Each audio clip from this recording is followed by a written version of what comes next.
Padahal membangun negara ini nggak bisa musuhan, berkawan. Saya lihat Presiden Prabowo, dia bilang sama saya, dia bilang, Bang, ngapain kita bermusuhan, Bang, gitu. Terangkul aja semua. Terakhir di kabinet Pak Jokowi, saya tandem. Ini jadi buka semua lah. Gus Dur itu sama Pak Mahfud kan sayang banget. Kenapa bisa ketemu kimiawinya, Pak? Di titik mana itu bisa ketemu? Beda tetapi jadi kompak. Karena kami punya idealisme yang sama tentang Indonesia itu. Idealisme yang sama tentang yang Indonesia. dibangun oleh Gus Dur. Apa sih, emang lu aja yang benar? Coba kamu juga salah, gimana? Kan bisa jadi. Jadi dulu lu berkuasa, betul. Apakah dengan Pak Jokowi sudah dibicarakan waktu itu? Tapi biasanya kalau sudah lewat Pak Luhut kan A1 itu. Pak Luhut bilang, ini Menko Polhukam sudah bilang gitu. Laksanakan. Selesai. Telo.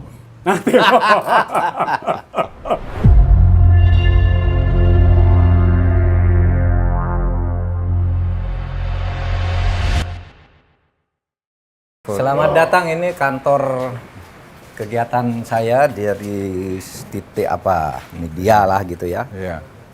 Dan dulu Pak Luhut ikut nyponsori kantor-kantor seperti ini sebelum saya jadi Menko dulu kan gitu. Dulu Pak ya? Dulu ya. Yang kantor sebelah ini. Kantor sebelah ya? Beliau udah yang nyewa dulu. Kita makan sate buka puasa di sana. Iya. Mari Pak. Sini Pak, Bapak Di kanan, tengah, Bapak kanan Pak. Sini. Bapak, Bapak di ya. sini? Ya. Saya di sini. Selamat datang Pak Luhut. Kabarnya gimana Pak Ibu? Baik, baru tadi ya. Ya, alhamdulillah ini kita baru sempat ketemu lagi, tapi sebenarnya tidak lama, saya 3 hari lalu ketemu sama Pak Luhut. Nah, para pemirsa, malam ini saya kedatangan sahabat lama. Sahabat saya sejak zaman kabinet Persatuan Indonesia, zaman Gus Dur. Dan kami selama kurang lebih 4 tahun persahabatan tidak pernah putus, sering sama dalam pandangan politik, sering berbeda juga, tapi kami terus berhubungan, tidak pernah retak karena soal perbedaan politik. Mungkin situasi tertentu kita hanya tidak bertemu secara publik, sesudah itu bertemu lagi. Nah, ini bagaimana ceritanya nanti kita ngobrol dengan Pak Luhut, seorang yang sangat menarik. Ya, sebagai tokoh Indonesia yang saya kenal, yang sampai sekarang menjadi salah satu teman berdiskusi saya, teman terbaik saya, yang saya anggap tulus. Ya. Kalau dulu Pak Luhut nih, dia kan orang Kristen nih. Kalau Lebaran tuh ngirim uang ke saya. Iya, uang Lebaran, biasa. Bukan bunga yang dikirim, bukan kartu Lebaran, uang. Ini kalau nggak ada program ini kita nggak tahu cerita itu. Cerita itu. Ini luar biasa. Kalau Natalan, saya makan ke rumah Pak Luhut, saya kan nggak bisa kirim uang, yang bisa kirim uang. Tapi kalau Natalan saya datang ke sana rame-rame makan, berdoa. Gitu. Nah itu sahabat.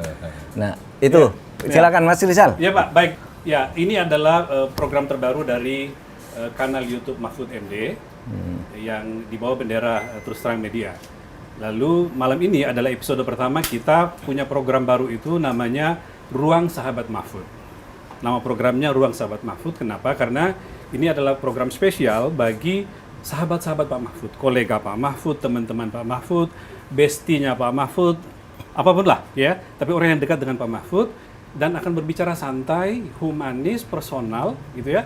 Nggak serius-serius amat. Kalaupun ada yang serius, boleh silakan Pak Luhut nanti kalau ada yang mau serius. Tapi bicara santai, tapi lalu berbagi cerita dan berbagi inspirasi buat kita semua, buat Anda semua.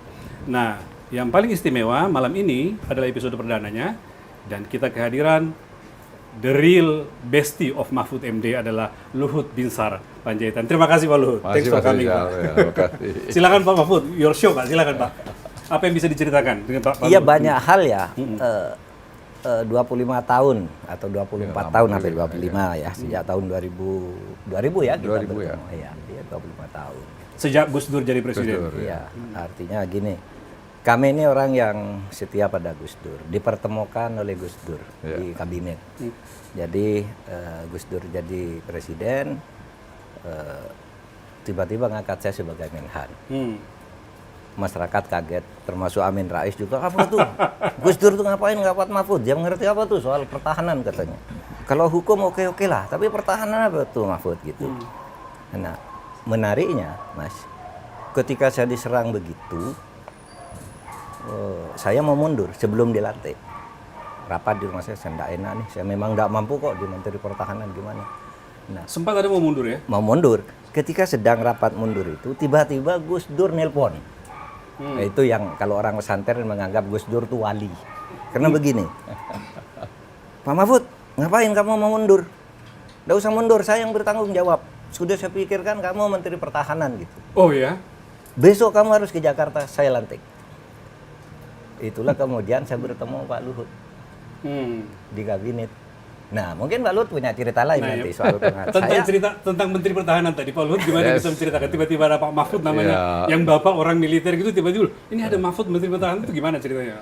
Ya satu ketika dalam konteks ini juga sebenarnya Gus Dur tuh bilang sama saya, Pak Luhut nanti besok atau kapan saya segera mau lantik Menteri Pertahanan. Gus Dur bilang ke bapak? Menteri Pertahanan. Siapa Pak Gus? Ntar tahu dengar sendiri, orang hebat dari Jogja gitu. Oh. Saya bilang, oh Menteri Pertahanan gitu. Iya, biar sipil gitu.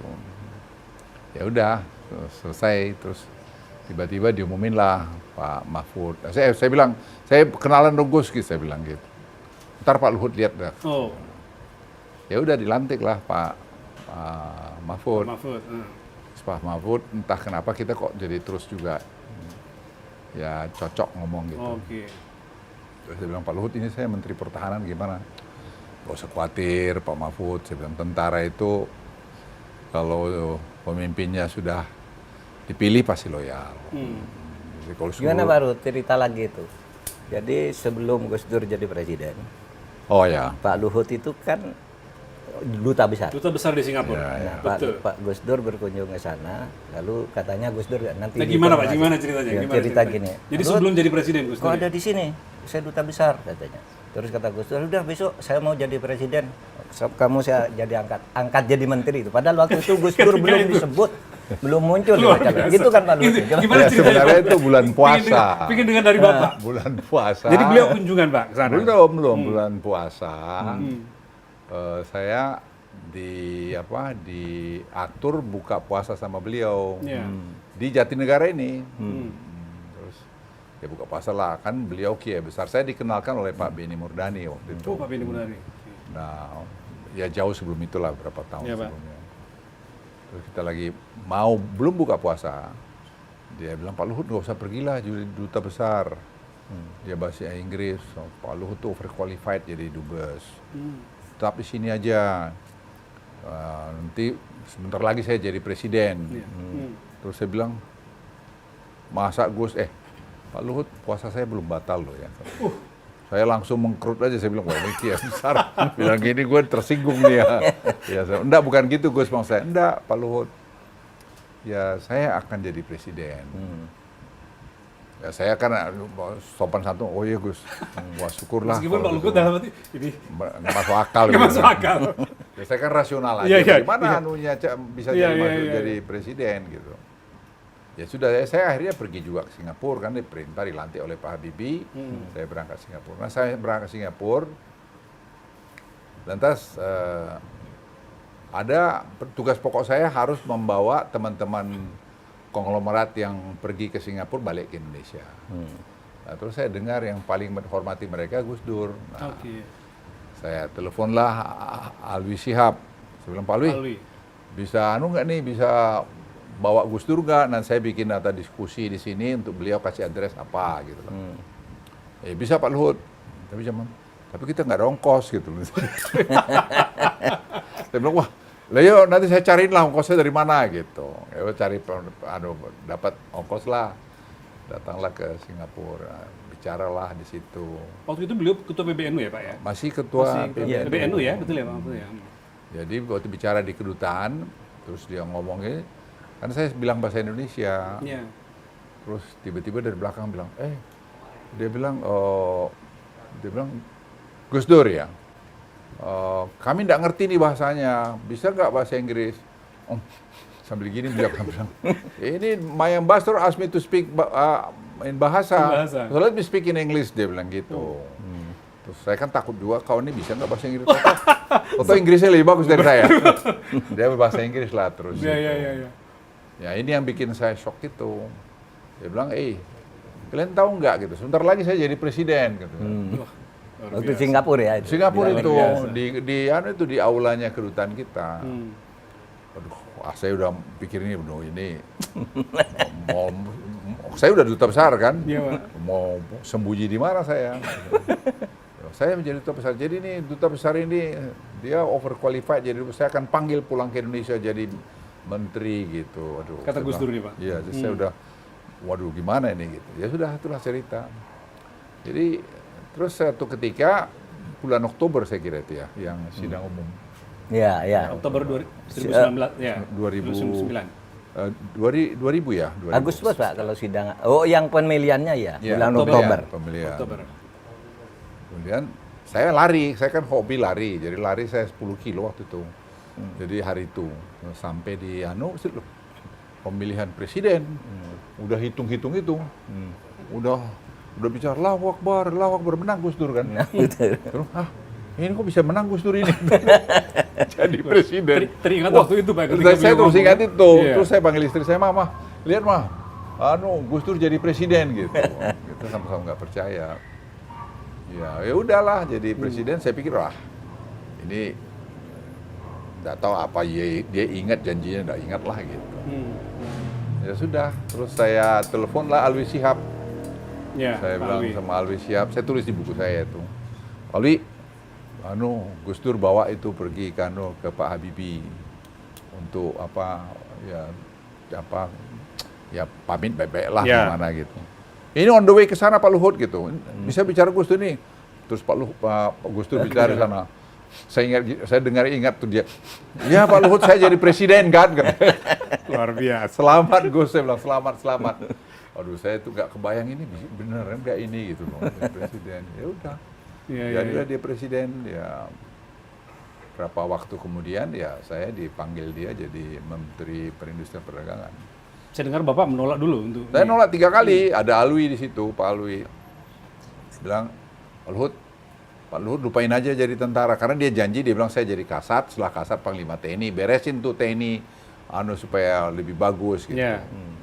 Saya bilang, aduh Gus, dalam hati saya kan udah kesal nggak jadi orang lain dilantik, saya nggak dilantik. Iya. Tapi sekarang jadi memperindak, yang saya nggak tahu binatang apa ini yang perindak ini gitu. Saya bilang, Gus, kalau boleh saya nggak ngerti, jangan panggil saya, Pak Presiden, saya bilang, jangan panggil saya Presiden, panggil Gus Dur aja gitu. Aduh, mohon maaf Pak Presiden, gitu, Pak. Saya nggak ngerti tuh perindak itu apa. Gitu. Enggak, Pak Luhut bisa. Udah Pak Luhut nanti saya lantik minggu depan ya tuh gitu. Saya bilang, apalagi ini barang mau memperindak, namanya saya belum tahu perindustrian perdagangan itu, baru belakangan Memperindak saya tahu. gitu ya. Karena sebelumnya mungkin dipisah Pak ya, Menteri Perindustrian Iya, dan Menteri jadi Perdagangan satu. ya. Jadi satu sekarang. Ya udah, saya akhirnya dilantik. Sampai ada pertanyaan dari waktu saya datang ke kantor memperindak itu, tanya sama dirjen-dirjennya, Pak Menteri, visinya apa di sini katanya?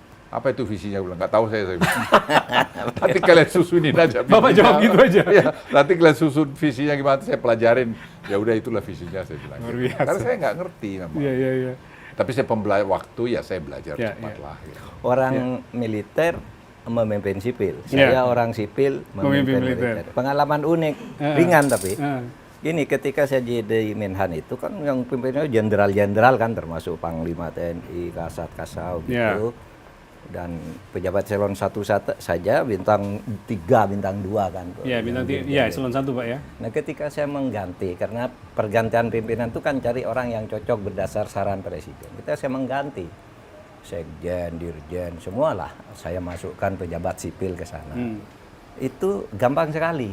Ketika saya manggil sekjen, itu Pak, saya mau ganti ini gitu. Mereka tidak membantah. Siap Bapak, apakah saya salah? Tidak ada salah, ini pergantian. Siap, laksanakan tugas. Terima kasih. Ini dirjen, selesai. sekjen, Pak. Sekjennya Pak Sekjen, Sugiono. oh. Dirjen yang saya ganti sepanggil begitu juga. Siap Bapak, laksanakan tugas. Gitu. Nah, baliknya ini, Menperindak mengganti 4 orang dirjennya. Sipil yang dipimpin, Sipil yang dipimpin. militer mimpin sipil, mengganti 4 dirjennya. Digugat ke PT UN. Kalah pula saya lagi. Kalah pula. Kalah Pak, kalah Pak. Kalah di pengadilan. Jadi semua yang dilantik sipil itu semua memperkarakan Pak. Ya itulah ya karena menurut saya Luar ya biasa. memang dari dulu masalah hukum ini Iya. ya Pak Mahfud lah teman yang sudah memang jadi isu yang harus dibereskan sampai hari ini juga menurut saya. Ya. Masalah Tapi sebelum hukum masuk ke sana Pak, ini kita bisa bicara agak panjang Pak. Ini pakai ada permainan dulu nih Pak Luhut, Pak Mahfud nih.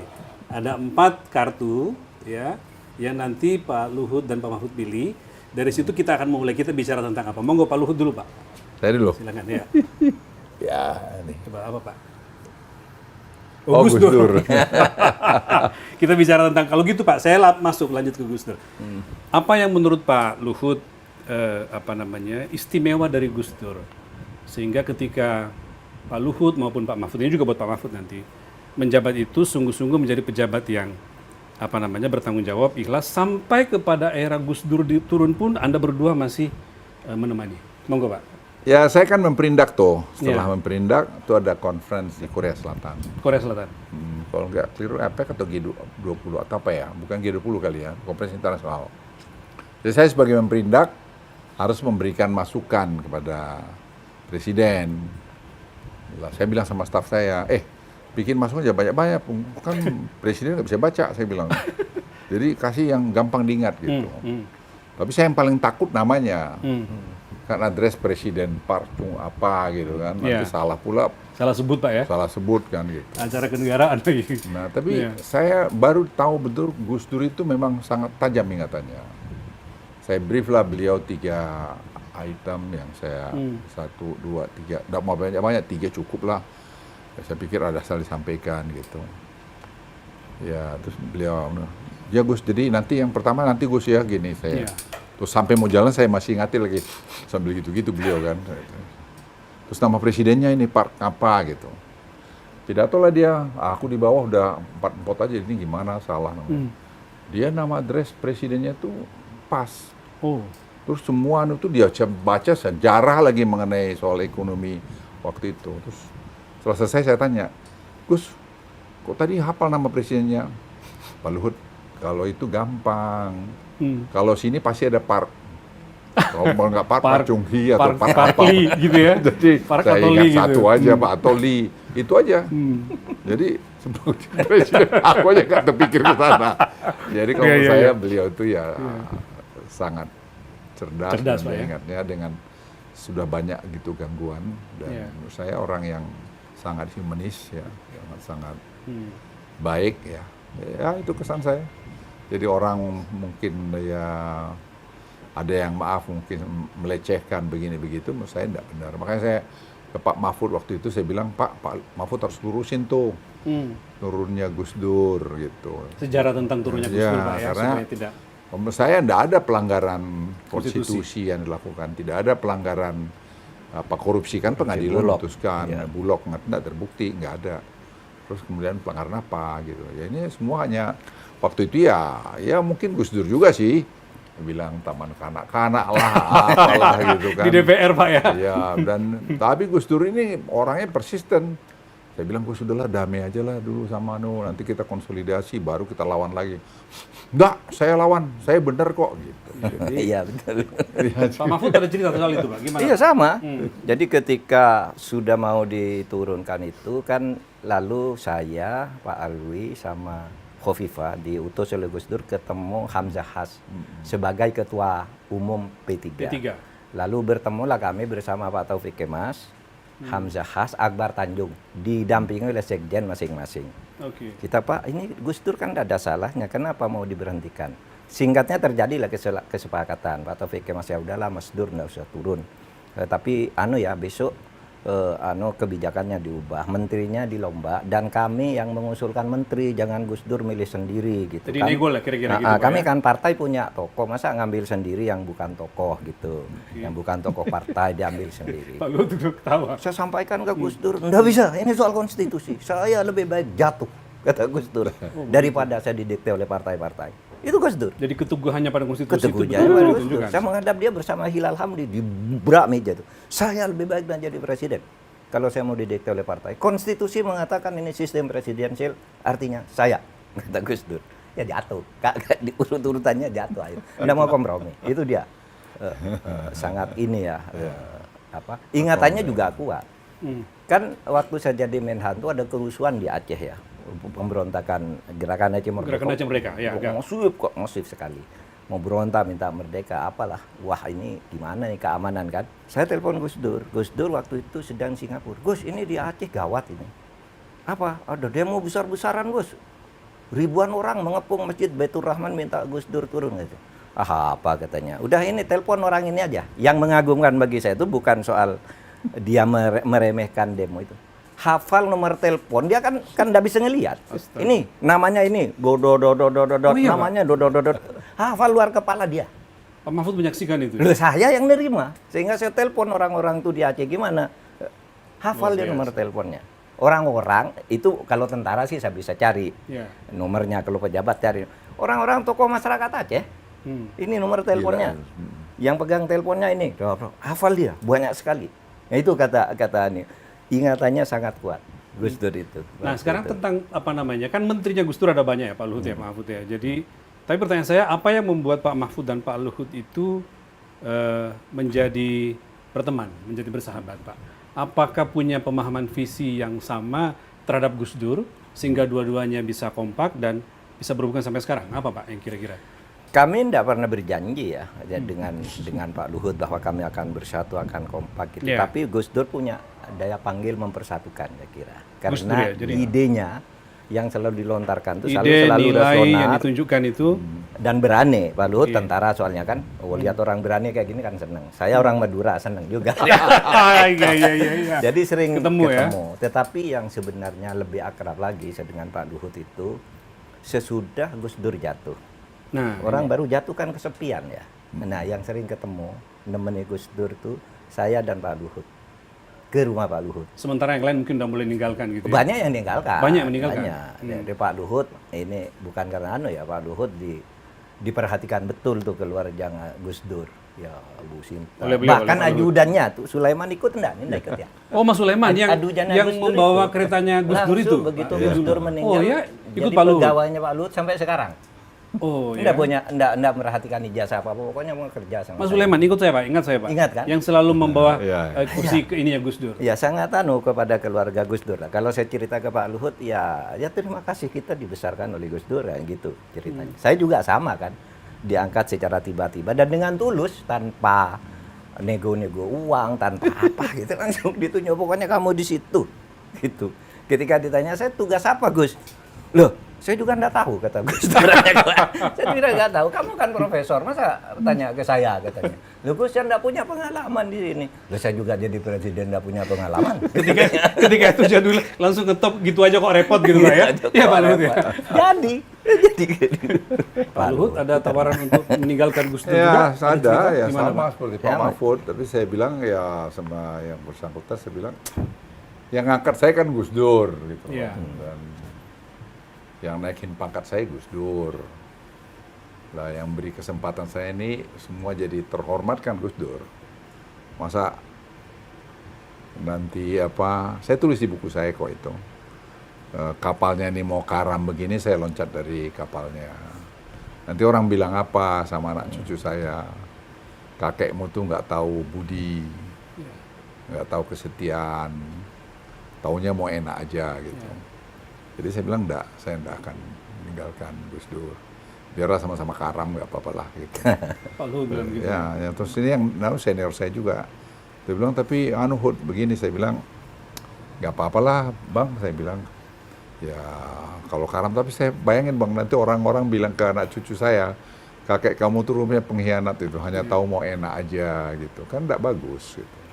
Dan saya kan prajurit Kopassus, jadi masa saya keadaan yang begini saya tinggalkan atasan saya. Kan sampai hari ini atasan saya masih.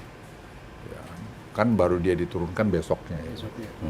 Jadi sebenarnya seperti ini pembelajaran saya terus terang sedih. Beliau turunkan karena saya pikir apa sih salahnya gitu. Karena proses diturunkan itu kayak Pak Mahfud juga suka ketemu, saya juga bicara dan juga bujuk Gus Dur supaya mau kompromi lah sama DPR itu gitu. Apa itu taman kanak-kanak Pak Luhut? Pokoknya enggak, saya enggak mau, saya presiden gitu. Ya, enggak mau. kita lawan gitu loh. Lawan. Wah, saya bilang sih, janganlah Gus gitu. Ya, tapi ya itulah cerita. Berani meninggalkan gelanggang, Iya. sungguh pun konstitusi Iya. demi mengamankan konstitusi, Pak ya. Ya akhirnya beliau turun ya, tapi saya tetap setia pada ya Gus Dur sebagai bekas atasan saya setelah itu. Saya pikir kan si Sulaiman itu kan yang megang tasnya Ya, Gus Dur segala betul. macam. Betul, yang dampingi, yang Ya, dorong. jadi kan saya tanya Sulaiman, ya kan saya tanya sama Man, Gus Dur ada uangnya nggak ada? Pak Menteri nggak ada lagi uangnya, tinggal 20 juta atau berapa gitu. Jadi gimana? Ya nggak ada gitu loh. Luar biasa. Jadi orang bilang apa Gus Dur, ya mungkin ada orang ngasih dia duit, tapi dia nggak tahu dia kasih karena betul itu. Saya kira ada ngasih duit, tapi dia bilang, Pak Luhut, ini kan yang datang ke saya banyak nih kiai-kiai kampung. Lah itu kan kalau di budaya kami kan mesti disangonin pulang gitu. Ya, situlah saya tahu budaya ini kan budaya ini. Betul. Budaya dalam konteks jangan dilihat dari sisi negatif, bisa aja dilihat sisi negatif. Tapi saya pikir budaya kebersamaan yang dikasih juga enggak ya banyak-banyak ya memang ya budayanya aja. Ongkos pulang dari kiai-kiai kampung. Bisyarah namanya Pak itu Pak. Kalau di NU namanya bisyarah. Bisyarah. Kalau ketemu ngasih Meriah. gitu. Iya, Itu jadi dia bukan bilang suatu- ini budaya di anu Pak. Makanya kalau saya pergi ke NU kemana-mana ya saya selalu begitu, Selalu ada, ya? selalu. Makanya saya ketangkap juga waktu di belakang. Padahal saya ngasih sama Yang almarhum. ada videonya itu ya, Pak? Ya, Ya di Bangkalan ya. Bangkalan. Padahal nggak ada maksud apa-apa, terus saya sampai dipanggil Bawaslu gara-gara itu. Aduh. Tapi saya ketawa aja, udahlah niatnya. Jadi niat Pak, baik. judul segmen kita bicara ini tentang Gus Dur ini adalah persahabatan dan kesetiakawanan yang dipertemukan dan dibangun melalui perkenalan dengan Gus Dur.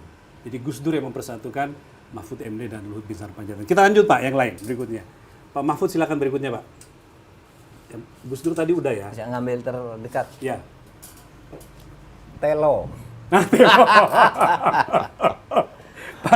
Pak Luhut Luhut ketawa. tahu Telo enggak Pak Luhut? Tahu lah. Tentang, Pak, Telo. ya. Jadi begini, Telo ini, Gimana Pak? Ya, Telo. Telo ini punya kesan yang bagus. Iya.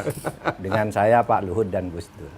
Jadi saya kalau ketemu Gus Dur itu di rumah Pak Luhut, pasti digorengkan telo yang sangat gurih, singkong bersama Singkong goreng pisang yang tidak penyek gitu, tapi agak Renyah gitu sedikit ya, Pak, ya? renyah dan enak sekali. Setiap saya ke sana ini telo dan pisang goreng ini di rumah Pak Luhut. Jadi sajian utama ketika berkunjung ya. Sajian Sampai utama. hari ini tuh saya Sampai hari ini, Pak? Oh, Sampai hari ini 2 hari lalu Gus ya. Dur. Terakhir Jadi, Bapak ke tempat beliau Pak kapan? 3 hari lalu. 3 hari lalu. Saya ke sana. Jadi saya memang musim-musim politik sejak Pilpres itu saya kirim pesan ke Pak Luhut. Pak Luhut, saya kangen ingin ketemu tapi nunggu dulu ya habis pelantikan presiden. Dia bilang. Nanti dikira saya mau ngomong apa, mau lobby apa gitu. Oh, oke. Nah, Pak Luhut menjawab, apa urusan politik, udah kesini aja.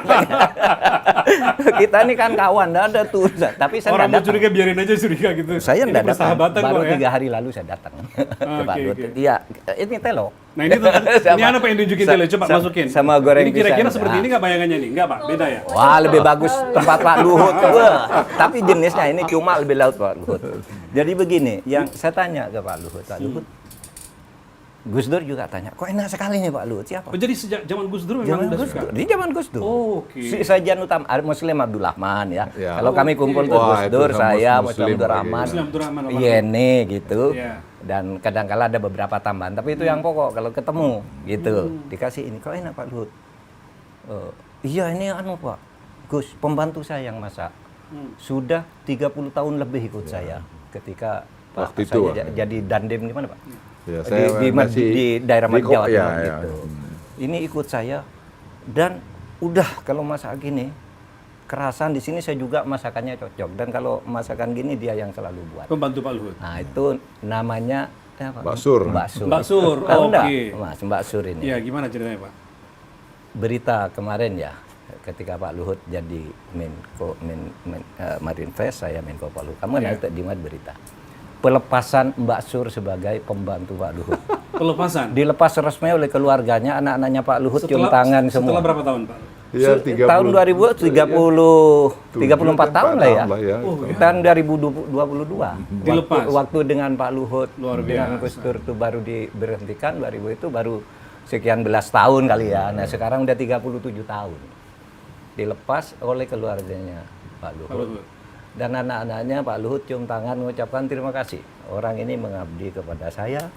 Gitu, sementara keluarganya sendiri sudah lama menunggu, dia pensiun oleh Pak Luhut. Dan dinaikkan haji. Pak Luhut orang Kristen tapi dia disuruh Luar naik biasa. Pak Luhut. Naik Itu. haji Pak berarti. Ya. Dia naik haji kan Pak? Haji. Iya. Haji.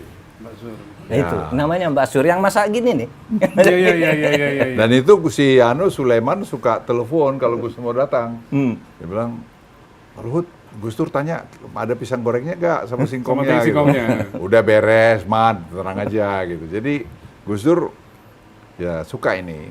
Tapi juga suka makan enak juga. Makanya gulanya terus. Segala macam makan Pak ya. Itu juga jadi masalah. pembukanya. Ya ini suka marah ngingatin saya tuh. Iya. Pak jangan bikin yang enak-enak untuk makan Gus Dur. Nah ya sudahlah. Ya Gus Dur sama Mas Muslim almarhum ya sama Pak Mahfud lah Iya. kita. Iya. Sama Mas Muslim. Tapi begini juga ini yang ya agak mengharukan, agak membanggakan juga. Sesudah saya jadi menteri berhenti kan, saya ikut PKB. Ya. Saya ikut PKB itu kan harus berhenti sebagai PNS, pegawai negeri sipil. Seharusnya kan karena Gus Dur minta saya, ya saya minta pensiun dini, lalu saya ikut Gus Dur. Nah Pak Luhut tuh tanya, tiap minggu saya akan dari Jogja Jakarta. Pak Luhut tanya, Bang Mahfud, kamu gimana biayanya? Luar biasa. Lah iya Pak, saya kan masih ngajar meskipun bukan PNS, kan guru besar tuh masih ngajar kemana. Masih cukup Pak, dan saya punya gaji yang cukup. Enggak cukup kamu. Tiap bulan saya dikirimi uang sama dia. Luar biasa. Ini untuk tiket ke Jakarta dan untuk biaya pulsa telepon. Ini Temennya Gus ini Dur. bukan sekedar bestie nih kalau udah Iya, begini. iya, Pak. Iya Pak Luhut ya. Temennya Ini Gus jadi Dur. buka semua lah. Enggak, ini penting. Ini waktunya dibuka justru Pak. Itu tahun Ini waktu- 2001 sampai dengan 2004. Jadi Pak Mahfud waktu itu menaungi Pak Gus Dur kemana-mana ya. Iya, Dan karena Pak Luhut, saya konsolidasi Pak Luhut habis itu partai. jadi pengusaha kalau nggak salah Pak ya. Pak Luhut Luhut pengusaha. pengusaha, Sudah oke. mulai tumbuh usahanya, jadi Baik. uangnya agak banyak dikasih ke saya.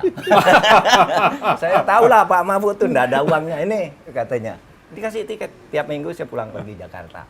Sama pulsa telepon. HP waktu itu belum ada kayak sekarang, belum smartphone. Waktu itu HP biasa yang SMS lah Jadul, ya. jadul. Pak Luhut apa yang menyebabkan Bapak cinta Ntar banget? dulu, ntar sama- dulu. Oh, belum. Silakan Pak, lanjut dulu Pak Mahfud. Saya berhenti Saya mau tahun- nanya itu nanti ke Pak Luhut. Tahun 2004. Hmm. Saya jadi anggota DPR. Saya telepon Pak Luhut, saya sekarang anggota DPR. Ya. Menurut undang-undang saya tidak boleh menerima uang di luar gaji, termasuk dari Pak Luhut. Lu mengapa katanya? Saya kan tidak urusan suap menyuap katanya Pak Luhut. Ini teman. Mengapa? Nggak bisa, ini undang-undangnya. Berhenti waktu itu ngasih. Tapi tahun 2006, 2 tahun sudah saya jadi anggota DPR, Pak Luhut telepon, Pak Mahfud, kamu tuh kok saya lihat kamu sering kemana-mana, ke Medan, ke Makassar, kemana, uangnya dari mana? Kamu anggota DPR gajinya kan sedikit katanya. Lah iya Pak, saya ngajar kan dikasih tiket Pak. Wah itu enggak cukup itu. Saya tahu di DPR tuh banyak orang main uang, kamu sendiri yang enggak mau katanya. Saya mau bantu kan, enggak bisa Pak. Saya bilang, enggak boleh, ini undang-undangnya. Terus gimana caranya saya bantu kamu? Lah kalau saya bekerja resmi di perusahaan, mesti saya bisa dapat Kata gaji. Pak Mahfud. Iya, Hmm, terus Pak Luhut Pak Luhut. membentuk perusahaan namanya PT Bangun Bejana ya. Waduh luar biasa. Saya jadi komisarisnya. Dibuat perusahaan supaya Pak Mahfud tidak menyalahi Entah itu. membuat, entah membeli perusahaan orang, tapi saya diangkat komisaris, Pak Luhut Demi ngangkat saya bestinya sebagai- dapat bisa diberikan Agar saya pembulanan. bisa diberi Luar bantuan. biasa.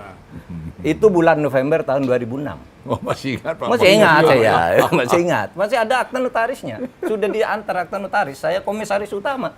Ya saya tiap bulan rapat lah, karena kerja kan. Dan yang nganteri uang kepada saya atau ngirim lewat bank itu si Mbak Uli. Yang sekarang Uli ketua putrinya Kartika beliau. Persit ya, ketua istri Iya, saat ini Mbak Uli. istrinya makanya- Pak Maruli. Iya, Istrinya iya, Pak iya, Maruli. iya, iya, Itu iya, yang Pak Mahfud uangnya sudah ditransfer. Pak Mahfud, Wah, ayo luar makan biasa. bersama nih gajinya gitu. Tiap Jadi bulan. Pak Luhut dan anak-anaknya berarti yang Iya. yang care. Iya Pak. Kalau begini, kalau rapat kan biasa ceplas tuh. Kamu jangan main-main ya. Pak Mahfud nih, saudara saya, gajinya jangan sampai telat gitu. Jadi ingatkan gitu, Pak Luhut. Pak Luhut ini bukan sekedar persahabatan Pak, ini bukan sekedar pertemanan. Ini Satu asli. lagi. Nah, apa lagi Pak? Sesudah. Saya nunggu Pak Luhut nanti menjelaskan. Iya, nanti itu jelas. kenapa begitu cintanya ke Pak Mahfud? Ya. Sesudah itu kan saya jadi ketua MK. Ya. Saya telepon Pak Luhut, Pak. sekarang saya tidak boleh menerima uang meskipun saya di perusahaan tidak boleh kalau hakim MK. Kalau Udah DPR jadi hakim boleh. MK ya. Ya. Saya mengundurkan diri dari perusahaan Bapak. Nggak bisa, kata Pak Luhut. Saya kan tidak ada perkara di MK, urusannya di MK Luar katanya. biasa. Pokoknya terus. Tapi pada akhirnya saya tetap mengundurkan diri. Nah sejak itu saya berhenti dari bantuan-bantuan Pak Luhut secara langsung kayak gitu. Karena saya disiplin aturan, saya tidak boleh nerima. Kalau saya nerima diam-diam kan gampang kan. Datang aja ke Pak Luhut kan. Iya. Tapi saya aturannya tidak boleh kok gitu. Jadi, Nah. ya. Jadi Pak Luhut, terlepas bahwa Pak Mahfud itu miskin, Pak, gitu tadi maksud saya. Cukup lah. Bantuannya ini agak berlebihan, Pak. Apa yang mendorong Pak Luhut sampai sebegitunya memperhatikan sahabat sejati ini? Sebenarnya ya Pak Mahfud memang, ya gimana, Gus Dur itu sama Pak Mahfud kan sayang banget gitu. Dan saya merasa kami sering bersama-sama juga dengan Gus Dur ya saya waktu itu perusahaan saya kan bagus banget ya. Ya, setelah Bapak jadi bisnis berhenti, jadi ya wong saya nggak miskin juga kalau ngasih duit segitu dalam hati saya, kalau ya bagi-bagi aja. Jadi saya selalu bilang sama anak-anak saya juga, kita tuh kalau bisa berbagi bahagia dengan orang lain. Jadi jangan kita mau nikmatin sendiri. Ya, yang saya kasih sama Pak Mahfud juga apa sih, nggak ada nilainya juga sih, kecil menurut saya ya. Ya. Walaupun yang dibantu sangat merasa terbantu. Ya, tapi kami jadi teman aja, jadi gimana ya? Ya, nggak selalu juga kita sama pikirannya. Ya. Ya, istri saya juga senang sama keluarganya Pak Mahfud. Ya, saya cerita, bantuin aja Pak kalau bisa gitu. Ya, terus saya punya prinsip sih, bantu orang kenapa sih kalau kita juga nggak rugi. Ya. Dan kalau bisa, dan kalau kita mampu. Karena saya selalu bilang sama teman-teman saya, doa terbaik itu buat baik. Ya. Ya nggak usah kita berdoa banyak-banyak ke gereja begini, tapi kelakuan kita nggak benar, nggak bantu orang buat apa? Ya, saya selalu, itu prinsip buat saya. Jadi saya bilang kalau saya bisa, apalagi saya dikasih, ini kan rezeki yang dikasih ini semua kan bukan maunya kita. Maunya Tuhan itu, maunya alam ini kan. Lah, saya malah bantu Pak Mahfud, bantu teman-teman itu malah tambah banyak uang saya. Oh, luar Jadi biasa. saya nggak merasa Jadi ada. berkah itu istilahnya Pak ya. Ya, bantuannya jadi menjadi saya berkah. pikir apa poinnya, saya nggak pernah merasa, dan saya nggak ingat-ingat itu. Saya nggak pernah ingat juga saya bantu-bantu Pak Mahfud. Ada kalau Pak Mahfud itu cerita, ya Pak Luhut saya ini kantor mau sewa gini-gini gitu. Ya. Jadi sewakan kantor di Yang sini. kantor kita ini. Terus saya baru bilang, tahu saya Pak. Iya, kantor bagus itu. Kantor bagus itu dari Terus Pak waktu Luhut. itu saya tanya berapa, beres Pak Mahfud, tenang aja nanti kita sewain lah, gampang gitu. Tapi saya nggak pernah ada sama Pak Mahfud ya nggak pernah. Ya. Ya kita berteman aja sama, dan itu saya kira saya bukan dengan Pak Mahfud aja, ada teman-teman lain yang saya bisa Yang lain bantu. juga Pak ya. Ya kadang-kadang banyak kan yang kita tuh kadang-kadang nggak bersyukur ya, bahwa kita tuh dikasih sehat, Betul. dikasih rezeki banyak, bawa sharing gitu sama orang lain yang susah. Kan banyak teman kita yang susah. Iya ya. Ya, Waktu jadi- itu ya Pak itu para jenderal-jenderal pensiunan yang Senior-seniornya setengah Pak nganggur Mahfud, itu Pak Luhut. kerja di mata Pak Luhut lah, dikasih Iya. uang Pak Luhut. Kan pensiunan tentara pensiunnya kecil kan, jadi tamernya Presiden tentara tuh jalan tuh kan cuma 4 juta. Iya. Ya, Pak Luhut kurang dikasih 4 juta. Jadi ya, dikasih ya dipasang sebagai komisaris ini swasta ya, bukan komisaris itu. Iya. Perusahaannya Pak Luhut. Oke Pak, kita lanjut Pak. Ini asik betul ini. ada dua lagi Pak Mahfud, silakan Pak. Pak Luhut boleh. Bantu, Pak. Beda tetapi kompak. Kira-kira begini maksudnya nih Pak. Pak Luhut itu kan backgroundnya militer, Pak ya. Pak Mahfud sipil. Ya. Lalu secara kultur juga Batak Protestan, ini Madura santri. Pak Luhut orangnya tegas, ya, komando gitu ya. Pak Mahfud itu besar di iklim akademik yang bisa berbeda pendapat apapun. Kenapa bisa ketemu kimiawinya, Pak? Di titik mana itu bisa ketemu? Beda tetapi jadi kompak. Itu perlu Pak, perlu ada inspirasi yang perlu kita dapatkan. Siapa, Pak Mahfud atau Pak Luhut dulu? Iya. Pak Mahfud. Ya itu Karena kami punya idealisme yang sama tentang Indonesia itu. Idealisme yang sama tentang Yang Indonesia. dibangun oleh Gus Dur itu. Kita Oke, harus lagi-lagi balik kepada tokoh ya, yang sama kita dimiliki. harus jaga Indonesia ini. Oke. Kita tidak boleh mengambil sesuatu dari Indonesia secara berlebihan, tapi kita harus memberi banyak ke Indonesia karena Indonesia ini sudah memberi berkah kepada kita. Sehingga dia arahannya Gus Dur itu jaga Indonesia sebagai negara Pancasila yang penuh toleran, kebersatuan, dan terus berjuang tegakkan hukum, berantas korupsi. Itu yang selalu dikatakan oleh itu. Kami bertemu di situ Jadi sebenarnya. penting memang figur Dengan- yang satu untuk sama-sama Oh, memberikan iya. nilai, Pak ya. Iya, jadi Punya- kami selalu punya kalau ini yang ada sama. masalah-masalah yang di luar ribut, kadang-kala kami bertiga ngobrol, ini masalahnya apa? Kan gitu kan? iya. Lalu terus kami berteman di situ. Meskipun tentu kalau yang terakhir di kabinet Pak Jokowi, saya tandem dengan Pak dalam banyak hal tandem. Ketemu Dengan Pak lah. Luhut. Apa yang Menko Polhukam dan Menko Marves. Iya, saya sering rapat di rumah Pak Luhut, Iya. di kantor Pak Luhut sering tempat rapat Pak Luhukam. lebih mudah saya dengan Menko yang ini. Saya telepon, saya ke sana gitu. Karena ada kadangkala masalah yang tidak bisa diselesaikan oleh satu Menko. Pernah suatu saat, ya, saya nangkap 2 kapal penyelundup minyak dari Iran dan dari Panama. Tangkap sudah oleh Bakamla, ada bukti pelemparan minyak kotor, perusakan lingkungan, ada senjata api di dalam, tangkap oleh Bakamla. Nah tiba-tiba nih kan laut ini diurus oleh banyak institusi, ada Polairut, polisi, ada angkatan laut, ada bea cukai, Ada perhubungan, iya, ada betul. KKP, Ada semuanya banyak sekali. ngurus. Betul. Nah ketika ini ditangkap, gitu, ternyata tidak kompak. Ada yang bilang ini pelanggaran pidana, ada tidak. Waktunya sudah hampir habis. Ketika rapat dengan, ya Pak pelanggaran pidana, tapi nggak jalan kan. Masing-masing ketika perhubungan jalan, bea cukai nggak mau. Iya. Ketika ini jalan, ini nggak mau. Akhirnya saya rapat Pak Luhut, ini soal laut.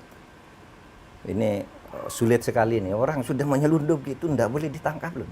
Oleh siapa katanya? Ini. Semuanya ini nggak ada yang lingkungan hidup bilang ini bukan pencemaran lingkungan hidup katanya. Belum diteliti di laboratorium. Polisi bilang itu bukan senjata api ilegal karena kapal memang boleh bawa senjata api. Itu bukan macam-macam lah, bukan semua gitu. Akhirnya udah rapat ke tempat saya, Pak Luhut, kumpulkan semua itu, angkatan laut, Polri, perhubungan. Pak Luhut hadir di tempat Bapak. Lalu hadir, saya cerita ini harus ditangkap. Pak Luhut bilang, kamu jangan macam-macam ya kepada Republik ini. Tangkap sesuai dengan kebijakan Menko Polhukam. Tangkap.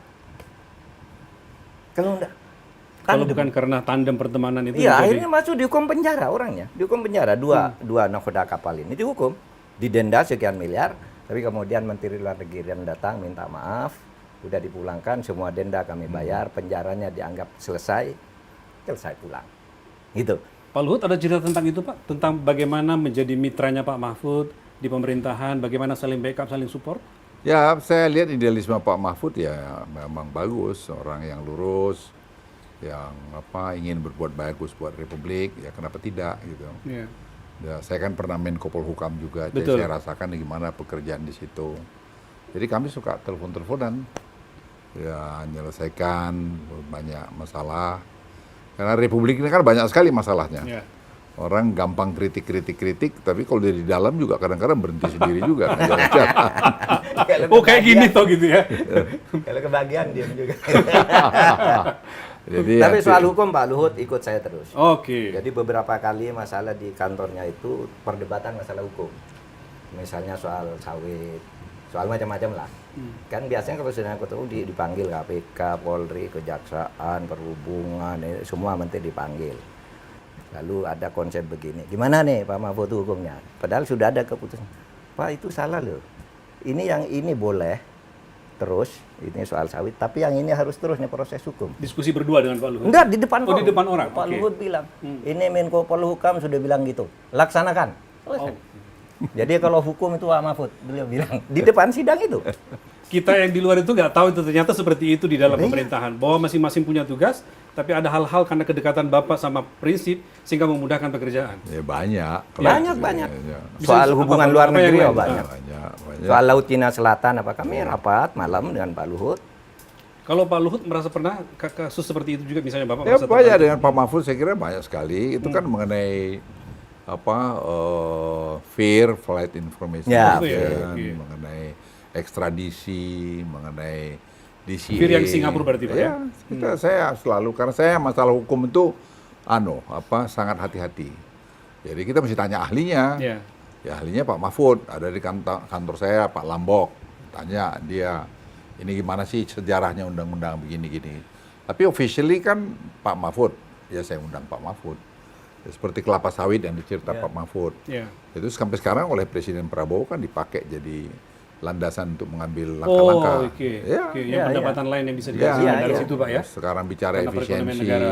bicara apa itu semua sekarang menjadi polisinya Presiden Prabowo, dan menurut saya sih ya sangat benar. Kita harus membangun ekosistem yang bersih, tidak bisa hanya pakai slogan-slogan aja. Fakta integritas itu tidak main itu. Jadi kita bangunlah ekosistemnya supaya orang nggak bisa korupsi atau terkurangin untuk korupsi itu. Ya seperti e-katalog, seperti Simbara, kelapa sawit, Simbara, nikel dan seterusnya. Dan sekarang kita bikin government teknologi. Sebenarnya pada dasarnya itu bagaimana kita mau nggak gitu. Nah saya banyak bekerja dengan Pak Mahfud untuk itu.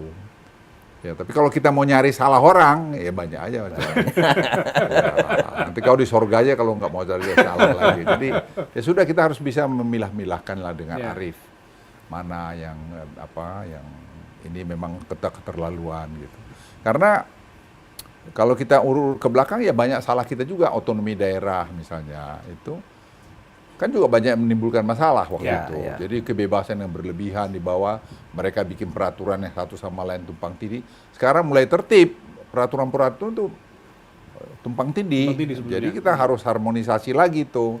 Dan itu memerlukan keberanian juga untuk membuat keputusan-keputusan itu. Keberanian Pak ya, tidak semata-mata kecermatan ya, tapi keberanian ya keberanian, kecermatan juga. Jangan nggak bisa juga kita berani tapi nggak cermat. Jadi itu menurut saya penting. Nah, ya kalau nggak begitu nggak akan selesai kita. Ya, saya pikir Pak Mahfud jadi tempat saya juga tanya soal hukum. Ya. Benar nggak ini gitu. Ya, di samping kantor saya ada Pak Lambok tadi. Jadi saya kira kalau kita kompak, kita beda pendapat boleh-boleh aja. Ya. Dan itu saya kira suatu hal yang yang umum, itu nggak akan perlu dipersoalkan. Kita kakak beradik aja bisa beda pendapat. Tapi jangan jadi musuhan, jangan jadi dendam. Itu saya kira juga nggak bagus. Ya, Gus Dur itu kan ya segitu juga. Dia mana pernah marah sama orang lama-lama, saya lihat. Ya. Tidak pernah itu, kalau setahu saya ya. Dia ngomel-ngomel kadang-kadang. Gitu ya udah selesai. Ya kami setelah beliau pensiun ya dia suka marah-marah juga sih kadang-kadang. Kalau kami lagi makan sama Pak Mahfud sama almarhum ya Muslim Abdurrahman. Ya kita banyak juga cerita dongeng-dongeng sana sini. Tapi saya belajar banyak dengan Gus Dur dan ya dengan Pak Mahfud, kita berteman. Ya kemarin kita beda di situ ya sudah. Saya bilang Pak Mahfud telepon Pak Luhut ketemu. Naik sini, urusan apa?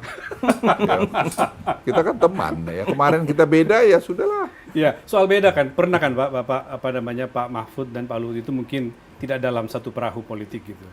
Nah, saya dengar pernah cerita waktu itu ketika Pak Luhut di dalam pemerintahan, Pak Mahfud di luar pemerintahan, Pak Luhut datang, menurut cerita yang saya dengar dari Pak Mahfud, menawarkan jabatan penting Menko Polhukam kepada Pak Mahfud. Gimana ceritanya Pak Mahfud? Jadi waktu itu habis saya kan dulu kan pendukung Pak Prabowo, ketua timnya, tim sesnya Pak Prabowo. Terpilih kemudian Pak Jokowi. Ya. Nah sesudah itu saya menjalin lagi hubungan Pak Luhut, ini sudah pemilu udah selesai, yuk kita ketemu. Lanjut lagi pertemanan. Ya, waktu itu masih bicara ringan-ringan gitu, Pak Mahfud bantulah pemerintahan ini waktu itu. Tapi enggak lah Pak Luhut, saya kan kurang etis. Sudah itu, sudah beliau di dalam KSP itu panggil saya. Itu berarti awal-awal periodenya Pak awal Jokowi. Awal periode kira-kira baru 8 bulan gitu. 8 bulan Pak Jokowi. Kayaknya Presiden mau mengganti Menko Polhukam. Ketika itu Menko Polhukamnya Pak Tejo Edi. Ya. Untuk lebih efektif. Ini diskusi-diskusi kami, calonnya Pak Mahfud dan Pak Fahrul Rozi. Yang sudah disebut di dalam timnya Pak Luhut yang akan disampaikan ke Presiden Jokowi itu. Saya bilang, Pak Luhut, saya ini kan ketua timnya Pak Prabowo, masa saya ke situ? Enggak lah, sebaiknya yang lain dulu gitu. Ya tentu saya tidak tahu apakah dengan Pak Jokowi sudah dibicarakan waktu itu, tapi biasanya kalau sudah lewat Pak Luhut, lewat Pak Pratikno itu kan A1 itu. Iya. Waktu itu kan. Iya. Saya bilang Pak Barang Luhut, jadi sudah itu ya, tinggal Pak Luhut, tinggal saya menunggu enggak kesediaan lah. Pak Mahfud Iya, aja. Saya enggak lah saya terus. Habis itu Pak Luhut beberapa saat, kamu enggak mau jabatan itu Pak Luhut waktu itu ya, yang kemudian jadi Menko-nya Pak Luhut, dari KSP pindah ke sana. Oke. Kamu enggak mau jabatan itu, kamu jadi komisaris ya katanya. Aduh, luar biasa. Tawaran lain lagi Saya datang. enggak karena tahu Bapak apa menolak. komisaris di tempat Pak Luhut apa di BUMN, tapi beliau powerful saat itu.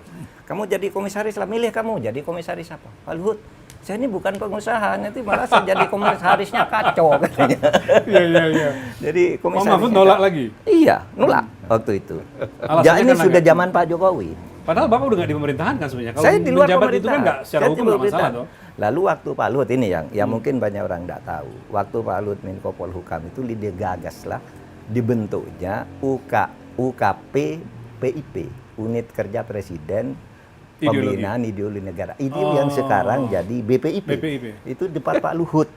Karena dia berpikir Pak Mahfud ini harus kerja gitu. Luar biasa. Tapi saya bilang saya tidak mau di pemerintahan. Jadi saya gitu bilang. cerita lahirnya BPIP, Pak. Iya, Dari di kantor Itu Kemenko kantor saya Polhukam. tuh sama Pak Mahfud itu. Syafi'i Ma'arif, Masa Magnis Suteno, Iya. Yudi Latif, saya di kantor Pak Luhut. Kalau itu urusan idenya. ideologi saya mau. Oh, Saya Ya, kita kan oke. lihat P4 dulu. Iya. P4 dulu. Nah, betul. jadi saya bilang Pak Mahfud, kenapa nggak kita usulin ke Gus Dur, ke Pak Jokowi. Jokowi. Ya itulah kan digodok Pak Mahfud, ada Pak Magnis Suseno, Pak siapa Syafi'i lagi? Ma'arif. Syafi'i Ma'arif. Almarhum Syafi'i yang Lalu Ma'arif. Yudi Latif, anak Yudi muda yang Latif. kita Yudi tokohkan. Latif. Yang Yudi Latif itu sebenarnya Pak Mahfud yang bawa itu. Itu Iya, yang hebat ya, katanya. ini yang Yudi. hebat Pak, saya bilang. Dengan Pak Taufik Kemas, dengan Bu Mega ini cocok. Saya Waktu bilang. itu alasan Pak Mahfud Ilmunya banyak. kalau masuk di eksekutif tidak etis, tapi kalau untuk urusan ideologi Bapak kan, mau. Artinya saya petugas negara, Petugas bukan negara, petugas oke. pemerintah, Ya, kan gitu kan, ya, beda ya. kan. Meskipun orang sulit membedakan, bagi saya beda. Ini ideologi itu untuk siapa saja. Jadi embrio BPIP itu di kantor Pak Mahfud ya? Di kantor Pak ya Luhut. waktu itu ya? Nah, Pak Luhut pindah I see. ke kantor Merves itu Merves. digarap di sana penyelesaiannya. Peraturannya itu Yeah. saya, Pak Lambo, Pak Luhut, gini. Jadilah UKP PIP itu. Tapi kemudian ketika kita milih Bu Mega usul lah lebih baik badan namanya. Yeah. Kalau karena UKP itu presiden berhenti ya berhenti gitu kan. Yeah, yeah, Unit yeah. kerja presiden itu harus diganti. Kalau ini harus melembaga, namanya badan gitu. Ya. Nah itu sebenarnya lahirnya dari sana, gitu. Ketika ya tentu lalu banyak variasi yang menambahi, tapi inti BPIP itu lahir dari kantor. Dari situ. Luar Pak Luhut. biasa. Ketika kami mau sama-sama memberi peran terhadap negara ini. Ada cerita tentang itu Pak Luhut? Ya, saya kira yang dibilang Pak Mahfud udah betul Betul, sekali. Ya gitu ya.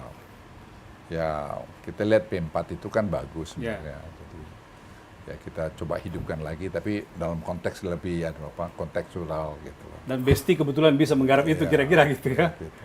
Terus Yudi Latif waktu itu yang Mas sangat Yudi, anu ya. ya, Yang kita paling coba, aktif ya. Yudi Latif. Kalau kita Sebagai sih anak mungkin muda. seminggu sekali dipanggil untuk diskusi. Yang sehari-harinya Yudi Latif di tempat Pak Luhut. Karena saya juga dengan Pak Mahfud tuh, kita juga sebenarnya yang sama-sama mikirin mengenai undang-undang Cipta Kerja itu. Nah, Omnibus Law. Law. Omnibus Law Cipta Omnibus Kerja. Law di sini, Pak. Hmm.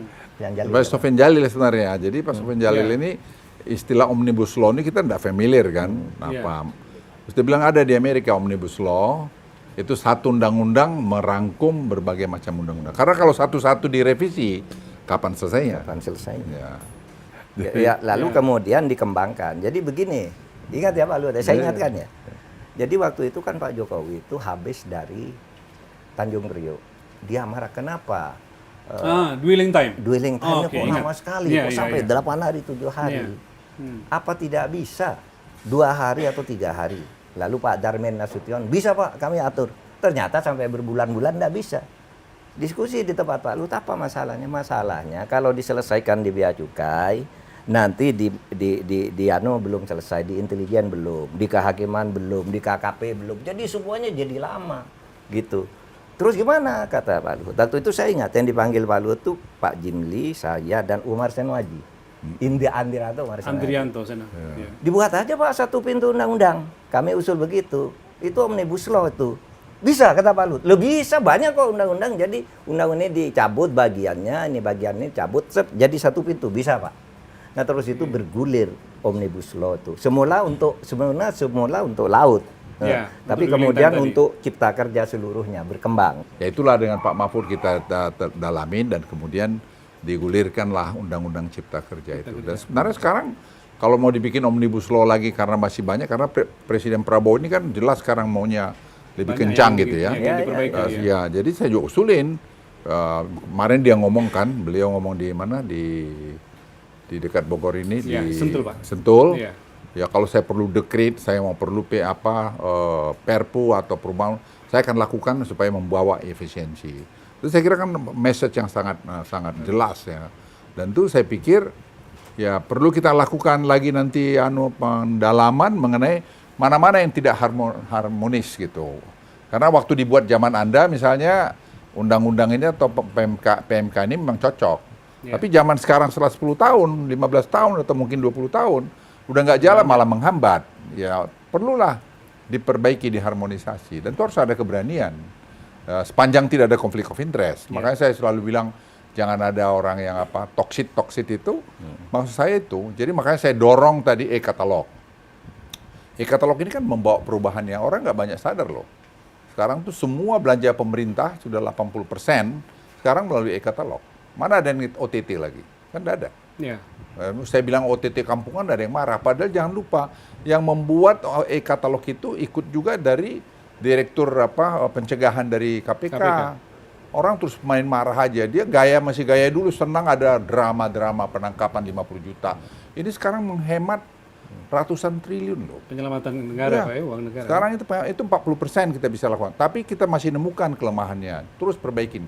Jadi yang dibangun adalah ekosistemnya. Jadi hukum dengan tadi sistem teknologi yang bagus. Itu sekarang sedang berjalan. Dan saya pikir apa yang disampaikan Presiden Prabowo di Sentul kemarin itu sangat doable. Sangat doable. Jadi negara yang kaya gini, hasilnya itu harus ada dalam negeri kita. Sekarang, mana pernah cadangan devisa kita 151 billion dolar. Sekarang ini kan. Dan ini angka terus akan naik. Pak, ya. Ya bahwa kita Stabil masih ada masalah di sana sini, ya pastilah. Jadi kalau kita mau segera, saya kira ya kita semua harus kompak. Makanya kalau kita beda, tadi Pak Mahfud udah bilang, ya kita beda, masa terus-terusan beda. Ya. Masa kita kalau kemarin berseberangan, terus-terusan berseberangan, Presiden Prabowo kan gitu juga, semua kan dirangkul, ditemenin. Tapi jangan dendam.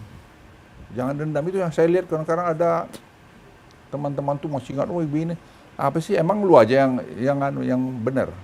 Coba kamu juga salah, gimana? Kan bisa jadi. Atau semua yang di langit ini ada waktunya di dalam. Ya. Semua ada waktunya. Jadi dulu lu berkuasa betul, tapi sekarang waktunya sudah mulai fading. Saya merasa, saya udah 77 tahun. Saya harus 77 about tahun, time. ya. Ya. Jadi kita kadang-kadang yang ini merasa bahwa aku yang bikin kau. Lantas kau harus nurut terus sama aku. Ya, nggak bisa begitu dong. Jangan pernah begitu. Nggak pernah begitu, berpikir begitu. Akhirnya kita jadi musuhan. Padahal membangun negara ini nggak bisa musuhan, berkawan. Saya lihat Presiden Prabowo, dia bilang sama saya, dia bilang, Bang, ngapain kita bermusuhan, Bang, gitu. Terangkul aja semua. Dan saya lihat bagus.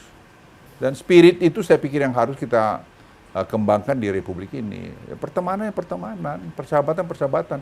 Kita beda boleh ngomong baik-baik. Saya dengan Pak Mahfud, ya kami beda waktu kemarin Pilpres. Sekarang kita dulu lagi makan goreng pisang, beliau, saya bilang, Pak. Ini contoh yang luar biasa nih, Pak. Ya Pak Mahfud kemarin masih mau datang ke rumah saya berapa hari yang lalu lah ya. Dia bilang gini, Pak, urusannya apa? Saya bilang. Ini Pak masih politik Kau sandain. datang saja, Kalau saya. nggak ada urusan politik, kesini aja. Makan goreng pisang kita masih kong. Telo udah nunggu gitu, Pak, ya. Satu lagi, Pak, di sisa nih. Saya buka aja nih. Semir rambut. Semir rambut. Ini netizen ini, Pak, mintanya. Biasa julid-julidnya netizen. Jadi apa yang membuat Pak Mahfud dan Pak Luhut itu ya tetap kinclong? On point istilahnya, Pak rambutnya tuh tetap bersih, rapi, iya. hitam itu apa, Pak? Semirnya kayak apa? Semir dong, pakai semir. Pakai semir, Pak. Ya, pakai semir dulu.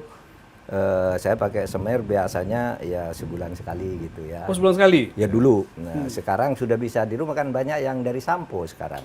Semir itu bisa pakai sendiri kan. Sambil sampo saya disemir Sambil juga. sampo, ambil ini, nunggu 5 menit, bila sudah hitam lagi. Terus terang, orang itu ada kalau kepalanya itu kalau rambutnya tidak putih, kepalanya botak. Iya, Ya iya, kan? iya. Kalau kepalanya tidak botak, Rambutnya yang putih. iya gitu kan. Nah saya tidak botak nih sampai sekarang. Iya, Itu iya, Pak iya. Luhut tidak botak. Itu makanya, Pak. Tapi rambutnya Iya. Putih sebenarnya ini Putih, Tapi kena semir. Iya, sekarang sering semir. Pak Luhut enggak? Biar kelihatan semir lah. kinclong. Udah semir, udah. Sebulan sekali atau model Pak Mahfud sambil sampo juga? 3 minggu, 20 hari lah. 25 hari ya. Ada anu juga tuh bikin tag saya di mana di Instagram saya. Dia bilang, "Opung, semir rambutnya," kata. Waduh, diliatin juga rambutku ini. Julid Pak itu namanya netizen. Makanya kita kasih pertanyaan ini. Tapi Ya, menurut mereka pada umumnya Pak Mahfud dan Pak Luhut itu menjaga tampilan, Pak, rambut terutama. Saya nggak ada pengaruhnya buat saya. Udahlah, udah begini, udah tua juga, mau diapain juga. Tapi gini Mas, Iya, iya. saya punya kesan dengan Pak Luhut yang sangat mendalam sampai sekarang itu. Ya semuanya tadi saya Ya, ceritakan. ini kesan- kaitannya dengan pertanyaan saya, Pak. Kira-kira kesan inspirasi mendalam. apa yang didapatkan dari persahabatan yang sangat Iya, baik dan ya, lama ini? saya akan jelaskan itu dari satu pengalaman. Ketika saya jadi ketua MK, saya kan ribut dengan Polri. Ketika kasus Cicak Buaya. Ketika Cicak Buaya, Bapak jadi ketua Mahkamah Sampai Konstitusi. Ya. pengawal-pengawal dan ajudan saya Cabut. ditarik. Saya sendirian loh, pejabat tinggi negara. Dan itu ring menegangkan satu. Pak waktu itu ya. Kemana-mana tidak ada yang ngawal. Betul. Iya, iya. Polisi ngundurkan diri. Kan kalau menurut undang-undang polisi ngundurkan diri disersi harus dipecat. Tapi tidak dipecat. Mereka ngundurkan diri rame-rame sebagai pengawal saya, sebagai penjaga rumah, penjaga kantor. Pergi 12 orang. Aduh, saya bilang. 12 itu semua pengawalnya berarti Iya, ya. pengawalnya cuma 3 ya. Tapi Ya, perangkatnya yang iya, lain. yang perangkat, yang jaga Iya. pintu, jaga apa gitu. Semua serentak mengundurkan diri ketika saya nyatakan Bibit Chandra Hamzah dan Bibit tidak salah. Tidak salah. Saya jalan kemana sendiri, wah bahaya betul ini. Di kantor teman-teman bilang sekjen saya Janet sudah Pak nanti nyewa swasta saja gitu. Nah suatu saat saya ingat Pak Luhut loh, Pak Luhut ini kan punya orang banyak gitu. Terus saya telepon Pak Luhut, ini saya tidak punya pengawal nih. Gimana kenapa? Lah ini loh kasus Cicak Buaya sudah saya selamatkan Bibit dan Chandra. Ini saya oleh polisi mau dikriminalisasi, ditakut-takuti, tidak ada pengawal gitu. Saya mau nyewa, udah jangan khawatir. Nanti akan ada yang membantu Pak Mahfud. 2 Kopassus, saya tidak tahu Kopassus benar apa tidak. Tapi Pak Luhut bilang gitu. Bukan dari Gultor. Dari Gultor. Oh, dari Gultor, Pak. Pengawal saya kan selalu ada 2 orang. Iya. Ya, sampai hari ini selalu 2 orang. Pak Cukup lah Mahfud 2 telepon orang. Pak Luhut. Ya nelpon. Oh ya sudah Mas, jangan khawatir. Ini nanti kamu kemana-mana sudah ada yang ngawasi. Bener, saya ke Jogja. Ketika gitu. itu Pak Luhut tapi Pak Luhut pedagang. udah di belum- bisnis ya. Sudah di bisnis. Kan Bukan waktu saya mengganggu ketua posisi di saya pemerintahan ya? menjabat, Pak Luhut tidak di pemerintahan. luar Tapi kami biasa. sering ketemu. Udah, jangan khawatir terus. Betul. Saya ke Jogja hanya berdua dengan Sespri yang kecil itu bukan tentara gitu. Waduh. Biasanya disambut rame-rame, tidak ada yang nyambut. Tapi begitu saya keluar ada orang berbisik, Pak. Saya orangnya Pak Luhut katanya. Bapak Wow. tenang aja. Ini nomor telepon saya. Bapak aman di sini gitu. Sampai ke sana pengamanannya Pak Iya, Luhut ya. hari sana. Saya Sampai ke Jogja situ. sudah ada yang jemput. Ya kan enggak benar juga Pak Mahfud tuh ya masa digitukan. Ketua MK waktu itu. Ketua kan. MK, Iya, Pak. Ketua Ya, MK. itu kan nggak fair juga dong gitu kan. Ya terus saya bilang yang saya selalu dikasih 2 pengawal saya. Sampai hari ini saya selalu, saya cuma 2. Ya. Ya udah kau pergi sana. Terus tanya, Bapak yang ngapa? Nah, siapa yang ngapuk mau bunuh saya saya bilang. Jadi pengawal Pak Luhut sendiri yang Ya, dikirim saya, ke kirim, sana. saya Oh, kasihkan oke. sama berapa ada 2 hari, 2 hari. 2 hari ya, 2 Iya. hari sampai Karena sudah dapat itu kembali. Oh saya polisinya telepon balik. Kapolda. Ya. Saya bilang nggak benar kalian ini, saya bilang. Masa itu ketua MK diginikan, janganlah. Terus saya kasih pengawal saya dari Kopassus, saya bilang Kopassus. gitu. Terus tuh datang digantikan. Datang. Ya, jadi saya Dan bilang, bener ngawal Mas. Saya makan ya, saya coba makan sama istri bersama pengawal gitu. Terus yang ngantar makanan itu, pelayannya itu datang, Pak, itu ada teman Bapak di situ katanya Bapak makan tenang aja gitu. Saya lihat, oh ini orang tadi yang di bandara yang dikirim Pak Luhut. Gila ya, sampai ke sana ininya. Iya. Iya, iya, iya. Nah, saya baru merasa nyaman. Tapi 2 hari sudah itu polisinya datang minta maaf dan nyuruh saya milih pengawal yang sekelas apapun Bapak milih aja gitu. Dikembali aja. ya itulah hidup. Luar biasa, luar biasa, Pak. Kita sungguh dapat inspirasi yang sangat kuat dan pelajaran buat kita Pak, buat kami juga buka para netizen bahwa contoh persahabatan antara Pak Mahfud dan Pak Luhut itu sungguh-sungguh bisa menjadi pelajaran dan inspirasi buat kita semua. Perbedaan kadang-kadang terjadi, tetapi kemudian ini penting Pak. Ini levelnya mesti menaikkan level itu. Perbedaan terjadi, tapi kemudian mensikapi perbedaan itu dengan sangat dewasa dan itu tidak membuat menjadi satu sama lain menjadi Saya masalah. potong dikit ya. Iya Pak. Pernah saya ulang tahun, itu Pak Mahfud tuh ngasih saya hadiah, saya kata hadiah, Iya. menulis di koran apa itu? Di koran Oh ya, di media koran massa. Sindo, koran Sindo. Sindo. Kiai Luhut. Tulisnya Kiai Luhut dan Romo Muslim. Saya bercerita gini, Iya, Pak Luhut itu kolom Bapak di Sindo? Iya, Pak Luhut itu seandainya dia orang Madura pasti jadi kiai. Yang sikapnya baik sekali kok, seperti kiai, santun. Nah, Muslim itu seumpama lahir di Batak, saya bilang. Saya Mahfud kalau lahir di Batak mungkin jadi Romo juga, saya bilang, jadi pendeta. Sebagai orang yang ulang tahun, Enggak. itu kado ulang tahun seperti apa, Iya, Pak? tulisan Luhut? saya di ulang Iya. tahun. Ulang tahun Pak Luhut saya memberi tulisan itu. Ya, Iya. tulisan itu. dia Bahwa nulis. ada orang sebenarnya tidak usah karena perbedaan agama itu lalu bermusuhan. Saya dengan Pak Luhut itu sudah seperti santri, Iya. sesama santri, kiai sama kiai gitu Iya. lah. Yang penting kan bangsa dan kemanusiaan gitu. Ada tulisannya tuh di Sindo, masih ingat Pak Luhut? Saya ingat saya. Gimana, Pak? Karena Orang- saya terharu sekali. Iya. Terharu sekali. Kok sampai Pak Mahfud tuh nulis di koran ulang tahun saya dan memberikan apresiasi Iya. tinggi sekali. Saya bilang, saya nggak kayak gituan lah Pak Mahfud, saya ya biasa-biasa aja. Udah, ini pendapat saya kok. Katanya. Ya, terima kasih lah Pak Mahfud. Gitu, Oh, ya. luar biasa. Saya pikir kita juga bangsa ini harus Iya, Pak. membawa sikap-sikap Persis. ya saling memaafkan dan kemudian bersatu untuk membangun republik gitu. Ya. Masa terus-terus dendam? Itu tidak mudah, Pak. Itu makanya itu pelajaran penting betul, Pak. Ya masa Buat kita dendam siapapun ya. terus nanti Mas Rizal. Ya. Udah Anda marah terus sepanjang ya kamu sakit sendiri nanti kalau dendam-dendam terus. Ya betul. Ya, saya enggak pernah, saya marah ya. Hmm. Ya nggak suka bisa aja manusia, tapi jangan dibawa lama-lama. Sebagai penutup, Pak, saya pengen Pak Luhut dan Pak Mahfud menyebutkan 3 kata untuk menggambarkan Pak Luhut, dan Pak Luhut menggambarkan 3 kata untuk Pak Mahfud. Saya mulai dengan Pak Mahfud dulu. 3 kata untuk Pak Luhut. Loyal, Loyal, disiplin, disiplin, bersahabat. bersahabat. Loyal, disiplin, bersahabat. Pak Luhut, Pak Mahfud apa? Ya orang yang tulus. Tulus. Ya, yang pinter menurut saya. Pintar, Dan konsisten terhadap Konsisten. pendiriannya dia. pintar, konsisten. Ini pelajaran buat kita semua, menjadi kesimpulan bahwa nilai-nilai seperti ini kita dapatkan dari persahabatan beliau berdua, persahabatan yang sampai sekarang masih berlanjut dan sungguh-sungguh menjadi pelajaran berharga bagi kita semua. Terima kasih, sampai jumpa minggu depan dengan sahabat Mahfud yang lain. Tepuk tangan buat semuanya. Terima kasih. Makasih. Pak.